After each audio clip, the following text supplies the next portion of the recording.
இட்டாலியில் குளிர் கண்ட்ரியில் தோசை மாவையும் புளிக்க வைக்க முடியும். அதை தான் நம்ம இந்த வீடியோவில் பண்ணுறோம். நான் ஆல்ரெடி வந்து இந்த அரிசி அண்ட் உத்தம்பருப்புலாம் எங்கள் அம்மாவை கேட்டு ஊற வச்சுட்டு வந்துட்டேன்.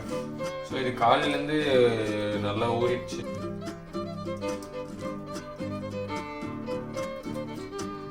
மிக்சியில் போட்டு அடிக்க போகிறோம்.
ஆல்ரெடி 2-3 வீடியோவில் பார்த்தேன். அவனில் வச்சு அந்த சூட்டில் வந்து அதை வந்து ஃபெர்மெண்ட் ஆக வைக்கிறாங்க. பட் என்கிட்ட அந்த அவன் வசதி இல்லாததுனால நான் என்ன பண்ண போகிறேன்னா 2 டெக்னிக் ஃபாலோ பண்ண போகிறேன்.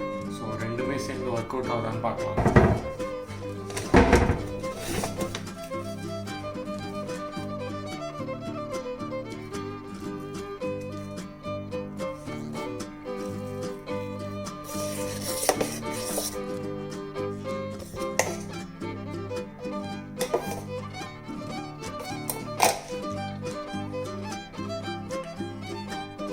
ஸோ நெக்ஸ்ட்டு இதை வந்து நான் இண்டக்ஷன் கீழே இருக்க கபோர்டில் இருக்க போகிறேன். காரணம் என்னென்னா அங்கே கொஞ்சம் சூடாக இருக்குன்னு சொல்லி. ஸோ இந்த டெக்னிக் ஒர்க் ஆகுதான்னு வந்து நம்ம ஒரு 2 days வெயிட் பண்ணால் தான் தெரியும். ஸோ வாங்க 2 daysக்கு அப்புறம் பார்ப்போம்.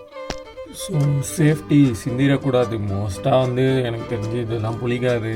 ஒரு சேஃப்டிக்காக வந்து இந்த பழைய முட்டை அட்டையை வச்சு அது மேலே ஒரு தட்டு வச்சு அப்புறமா வந்து நான் இதை வைக்கிறேன். ஹோப்ஃபுல்லி இதை வந்து உங்காதுன்னு ஒரு நம்பிக்கை எப்படி வேலை செய்யுதுன்னு.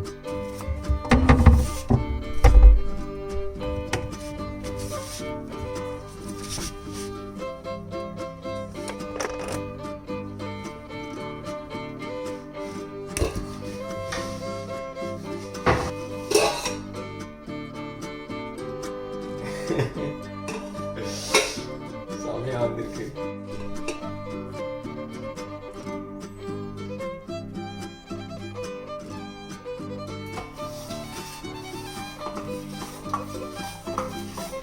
நம்ம மொதல் தோசையை வந்து இப்போ ஊற்ற போகிறேன். எப்படி வரப்போகுதுன்னு எனக்கே தெரில. லைட்டாக பயமாக இருக்குது. சரி பார்ப்போம் என்ன ஆக போகுதுன்னு.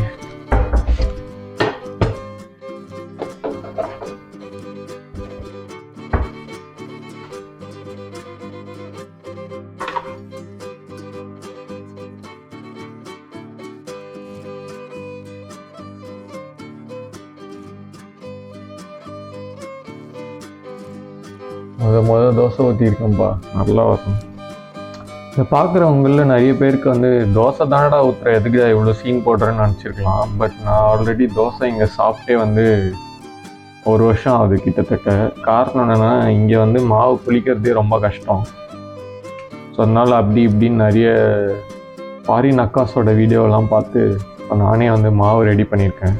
முதல் தோசையை வந்து சின்னதாக ஊற்றுடா, நல்லா வரலன்னா நம்ம வந்து எதோ அட்ஜஸ்ட்மெண்ட் பண்ணிக்கலாம் அப்படின்னு வந்து எங்கள் அம்மா சொன்னாங்க. ஸோ அதனால் வந்து முதல் தோசையை வந்து லைட்டாக சிறுசாக ஊற்றிருக்கேன்.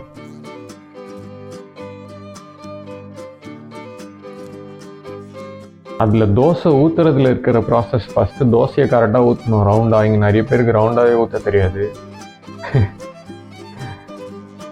ரவுண்டாக ஊற்றுனதுக்கப்புறம் அதை கரெக்டாக திருப்பி போடணும். தாம எடுக்கணும் தோசை, அது செகண்ட் ப்ராசஸ். 3வது ப்ராசஸ் ஒன்று இருக்குது. அப்படி சுட்ட தோசையை நல்லா மூக்க முட்டை சாப்பிட்ணும். ஸோ இப்போ நான் வந்து மொதல் ப்ராசஸ் வந்து வெற்றிகரமாக பண்ணி முடிச்சிட்டேன். 2வது ப்ராசஸ் வந்து கரெக்டாக நடக்கும் அப்படின்னு வந்து நம்புகிறேன். வெற்றி வெற்றி. இனிமே வரிசையாக வகை வகையாக தோசை ஊற்ற வேண்டியதான். பிளெயின் தோசை, ரவா தோசை, எல்லா தோசையும் இனிமேல் ஊற்ற போகிறேன்னு நினைக்கிறேன்.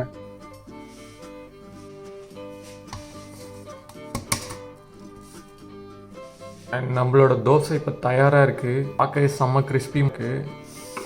அண்ட் நான் வந்து ரொம்ப பெருமையாக இருக்குது. நானே மாவு அரைச்சி அதை புளிக்க வச்சு இப்போ இந்த தோசை என் தட்டில் ரெடியாக இருக்குது. இது கூட தொட்டு சாப்பிட நம்ம ஒரு ஸ்பெஷலான ஐட்டம் யூஸ் பண்ண போகிறோம். எங்கள் அம்மா கஷ்டப்பட்டு எனக்காக அரைச்சி கொடுத்தது. ஸோ அதை தான் இந்த இப்போ நம்ம சாப்பிட போகிறோம். போட்டு இதான் அந்த பொருள், இட்லி மிளகா பொடி. இதை போட்டு அப்படியே தோசை தொட்டு சாப்பிட்டோன்னா அப்படி இருக்கும்.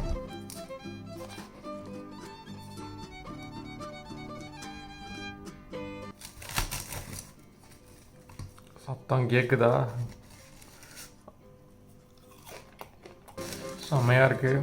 இதே மாதிரி இன்னொரு வீடியோவில் சந்திப்போம். நான் போய் நிறைய தோசை ஊற்றி சாப்பிட போகிறேன். So over and out.